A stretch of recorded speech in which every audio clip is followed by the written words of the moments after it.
the timetable for him to come back?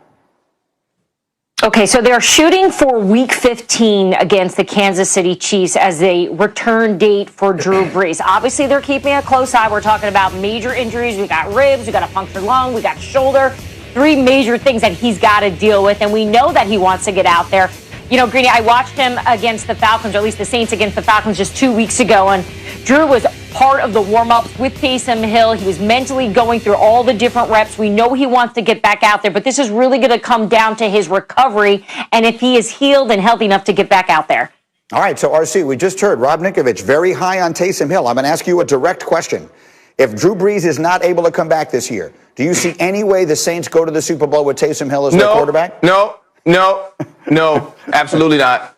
Absolutely not. And obviously, Rob only watched the first week against the Falcons. I talked to some people in the Falcons organization before that game and just asked, okay, what are you guys thinking? What are you looking at? And many people said, you know, something maybe like Colin Kaepernick used to have, or something maybe similar to what Lamar does. No one expected to see what they saw out of Taysom Hill against the Atlanta Falcons Week 1. They were heavy man coverage, and so Taysom Hill always knew where the matchup was. Fast forward to the next week when now somebody has some film on him. He's 9 for 16, only 78 yards, an interception against the Denver Broncos. And when I watched the Denver Broncos game, it was 2 reasons it was unwatchable about halfway through. One, because you knew that there was a practice squad wide receiver playing quarterback for the Denver Broncos, but also you knew that there was a utility guy playing quarterback for the New Orleans Saints. And so we will see what happens this week against the Atlanta Falcons with more film. But I believe even with this defense playing better than any other defense in the NFL is at this moment, if they don't have a healthy Drew Brees, they can't win it all. Why do you believe in him so much, Rob Ninkovich?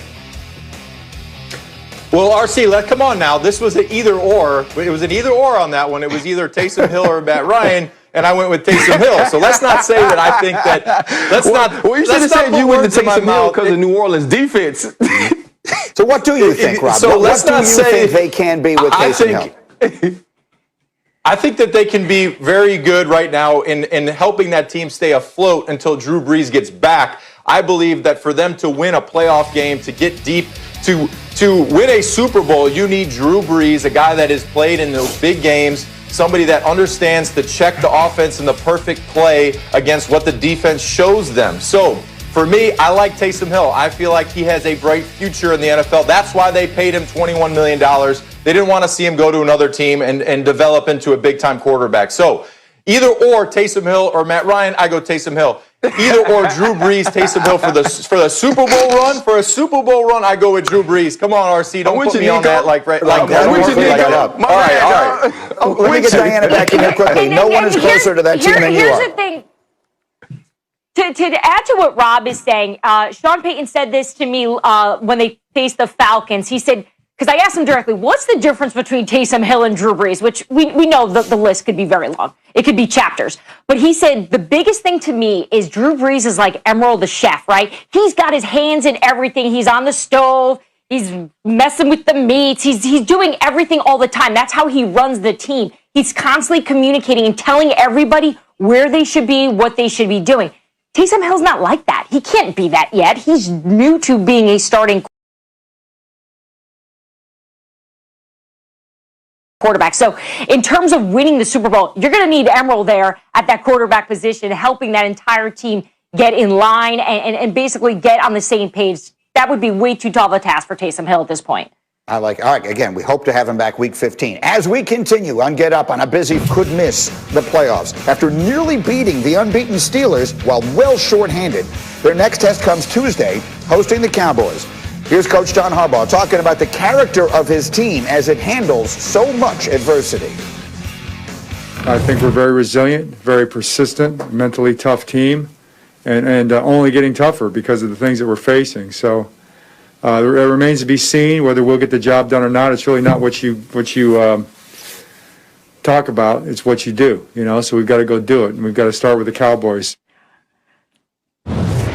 Okay, so many questions. And Diana, the first and most important one is for you. What is the latest on the status of Lamar Jackson? Again, they play Tuesday.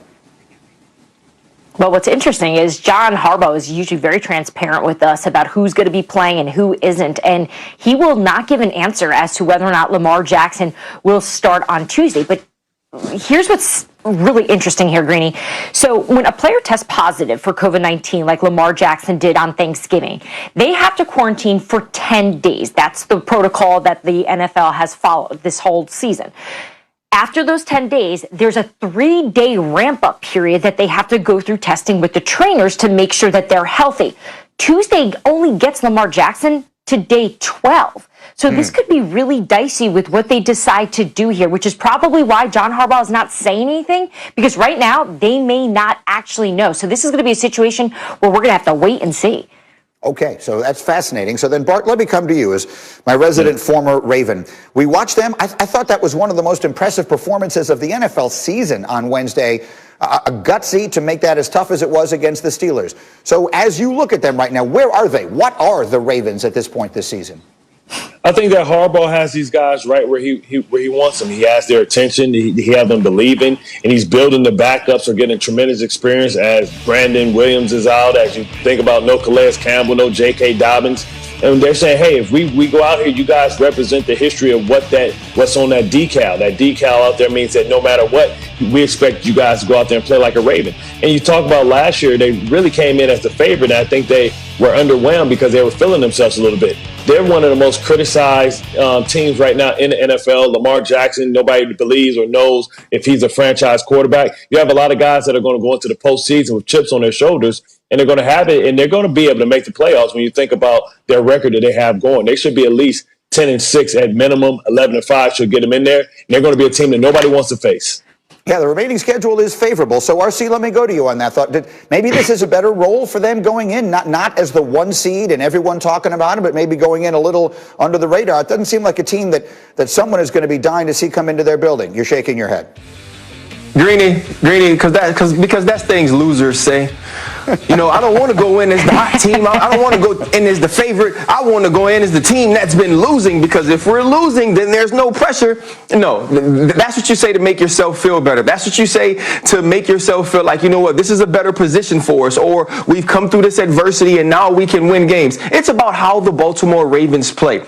Do you think that teams are going to fear the Baltimore Ravens more as the underdog than they did last year when they had the reigning MVP, when they were blowing people out late in that season? No, it's about playing the games. And for the Baltimore Ravens, it truly looks like it comes down to, can you stop the Cleveland Browns from running the football, and can you win that game? Because every other game, to me, I believe they'll be favored, and I believe that they'll win no matter who is playing quarterback, with the way that defense played against the Pittsburgh Steelers. But who are the Baltimore Ravens going forward with scare teams, not the fact that they're the underdog?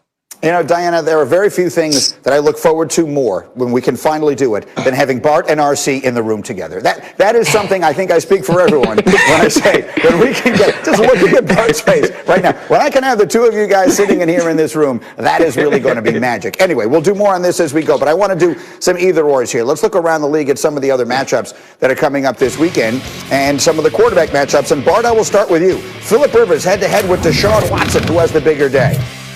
Not even close. Deshaun Watson's playing better than any quarterback not named Patrick Mahomes in this league. You talk about 24 touchdowns, only 5 interceptions. The problem is the rest of the team didn't come to the party, but it's not because of he's not playing well. And he's finally getting to the groove where he sees the field so good right now. He's making winning plays like we've always seen him do. Is just as defense isn't worth anything. Straight J.J. Watt. Having an MVP season. RC, Baker Mayfield and Ryan Tannehill head-to-head. Who do you like? Let me think. Ryan Tannehill, the guy that we were talking about in the MVP conversation early on this year, the guy that's actually turned the Tennessee Titans around. And we know that they're led by Derrick Henry, but look at the games this season or the games last season where Ryan Tannehill has had to make plays for the Tennessee Titans to overcome. I expect him to be able to do that this week as well. Ninkovich, we got Taysom Hill head-to-head with Matt Ryan. Who do you like?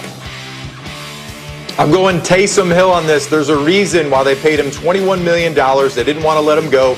They feel that he could potentially be the guy after Drew Brees. He's able to help this team stay afloat while he's injured, while Drew Brees is sitting down. I'm going Taysom Hill. He is a modern quarterback, running, throwing, out of the pocket, in the pocket, whatever you want to call it.